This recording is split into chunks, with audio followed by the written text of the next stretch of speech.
Значи, прво да му честитаме на новиот председател Стево Пендаровски. Секако се заокружи еден процес после председателските избори кои беа демократски, така бар и од сите внатрешни и меѓународни институции така се официализира. Секако дека очекуваме од новиот председател, значи тоа што го и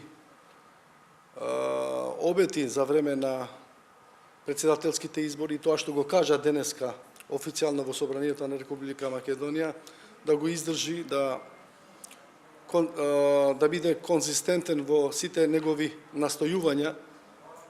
кои ги искажа во својата платформа. Секако дека ние како политичка партија Движење Бесма сме во насока да соработуваме со новиот председател, тој тоа и го побара од нас, значи ние сме спремни да го даваме нашиот придонес за сите реформски захвати што се во Собранието на Република Македонија, дали тоа ќе биде барано од владата или ќе биде барано од председателот на државата, секогаш во линија на реформите, на евроинтеграциите на земјата, секогаш значи ќе бидеме спремни да соработуваме. Секако и како опозициона партија ќе го следиме секој негов настап, дали тој го исполнува тоа што го обети пред граѓаните на Република Македонија и дали ќе биде конзистентен во неговите настојувања.